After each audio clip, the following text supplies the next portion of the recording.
اسماعیل کے لیے ہنا کی بے وفائی کا صدمہ بہت جان کا تھا۔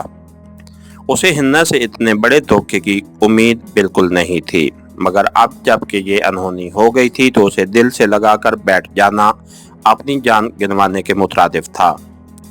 اسے جان بچانے کی فکر دامنگیر ہوئی، لیکن اس کے ساتھ یہ حقیقت بھی اسے معلوم تھی کہ خفیہ ایجنسی کے ایجنٹ اتنے بودے نہیں تھے کہ اسے یوں ہی نکلنے دیتے، اور پھر اسے لے جانے والا کوئی اکیلا ایجنٹ بھی نہیں تھا کہ اسماعیل بھاگنے کی کوشش کرتا۔ وہ تعداد میں 5-6 تھے اور ان سے لڑ جھگڑ کر یا دھوکے سے فرار ہونے کی کوشش کرنا بے فائدہ تھا۔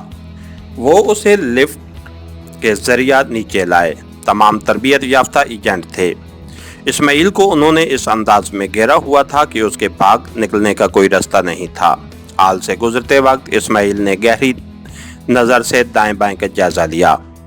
اس جگہ اگر کسی طریقے سے افراتفری پھیلا دی جاتی تو وہاں سے بھاگنے کی صحیح کی جا سکتی تھی، مگر اس کے لیے ضروری تھا کہ اسے بیرونی امداد حاصل ہوتی، اور ایسی مدد اسے میسر نہیں تھی۔ وہ کھانے کا ٹائم تھا اور حال تقریباً بھرا ہوا تھا۔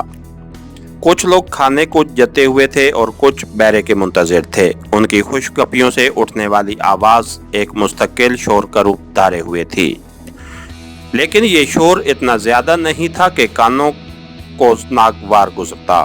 وہاں کھانا کھانے والے نسبتاً بہتر حیثیت کے لوگ تھے، اور ہوٹل کا معیار بھی اچھا تھا کہ بیروں کو بلانے کے لیے چیخیں بلند نہیں کرنی پڑتی تھیں۔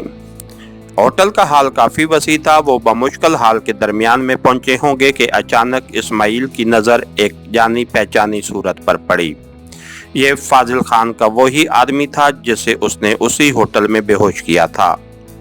شاید یہ بھی خفیہ ایجنسی کی مدد کے لیے آئے ہوں، اس نے تلخی سے سوچا۔ اسی وقت اس نے فاضل خان کے آدمی کا ہاتھ جیب میں رینگتے دیکھا جو ایک خوفناک پسٹل لیے باہر نکلا۔ خطرہ اس کے دماغ میں گونجا اور پسٹل کی نال کا رخ اپنی طرف ہوتا دیکھ کر اس نے یکدم خود کو زمین پہ گرا دیا۔ اس کا زمین پہ گرنا اور دھماکہ ہونا ایک لے میں ہوا تھا۔ گولی اس کے پیچھے آنے والے CID کے آدمی کو لگی۔ ہلکی سی چیخ کے وہ بھی نیچے گر گیا۔ اسماعیل کے دائیں طرف چلنے والے CI کے آدمی نے بجلی کی سی سرعت سے پسٹل نکال کر فاضل خان کے آدمی پہ گولی داغ دی۔ گولی اس کے کندھے میں لگی۔ اسی وقت بائیں طرف سے گولیوں کی بچھاڑ ہوئی۔ CI کے تمام ایجنٹ زمین بوس ہو گئے، لیکن اس کے باوجود ایک آدمی کی کمر میں گولی لگ گئی تھی۔ پہلی گولی چلنے پہ حال میں چھا جانے والی خاموشی دوسری گولی کی آواز کے ساتھ چیخو پکار میں بدل گئی تھی، اور پھر جس کا جدھر منہ آیا وہ اٹھ کے بھاگا۔ ایسی سچویشن سے فائدہ نہ اٹھانا نری بے وقوفی تھی۔ اسماعیل بظاہر آڑ پکڑنے کے لیے ایک طرف رنگا۔ اسی وقت 2 دھماکے ہوئے جنہوں نے چیخو پکار اور افراتفری میں اضافہ کر دیا تھا۔ عمران، قیدی کو سنبھالو۔ اسماعیل کے کانوں میں ایک چیختی آواز آئی۔ اس کے ساتھ ہی اس نے مینڈک کی طرح اچھل کر زکند بھری اور بھیڑ بکریوں کی طرح بھاگنے والے لوگوں کے ہجوم میں گھس گیا۔ ہوٹل کے حال میں پھیلی افراتفری اس کے لیے از حد ممدد معاون ثابت ہوئی۔ تیزی سے دوڑتے ہوئے وہ ہوٹل کے مین گیٹ سے نکلا۔ ہوٹل کی کار پارکنگ میں بھی اڑبوئنگ مچی ہوئی تھی۔ اسماعیل نے دوڑتے ہوئے ایک موٹر سائیکل سوار کو تاڑا جو کک مار کر موٹر سائیکل سٹارٹ کر چکا تھا۔ اس سے پہلے کہ وہ گیئر لگا کر آگے بڑھتا، اسماعیل اس پہ جا پڑا۔ ایک ہاتھ سے موٹر سائیکل کا ہینڈل تھام کر اس نے دوسرے ہاتھ کا دائروی مکہ موٹر سائیکل سوار کی تھوڑی پر جڑ دیا۔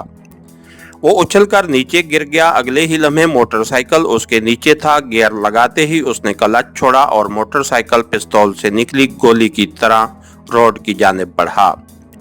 وہ پارکنگ ایریا میں رش تھا، مگر موٹر سائیکل کا راستہ بہرحال موجود تھا، اور اسی وجہ سے اس نے موٹر سائیکل پہ قبضہ جمایا تھا۔ روڈ پہ آتے ہی وہ فل سپیڈ سے ایک جانب روانہ ہو گیا۔ اس کی اپنی موٹر سائیکل پارکنگ ایریا میں ہی پھنسی رہ گئی تھی۔ جلد ہی وہ جائے حادثہ سے محفوظ فاصلے پر پہنچ گیا تھا۔ اس کے ساتھ ہی ہماری آج کے ایپیسوڈ کا اختتام ہوا۔ کہانی گھر چینل کو لائک کیجئے، سبسکرائب کیجئے اور بیل آئیکن کو پریس کر دیجئے تاکہ ہر آنے والی نئی ویڈیو آپ تک بر وقت پہنچ سکے۔ شکریہ۔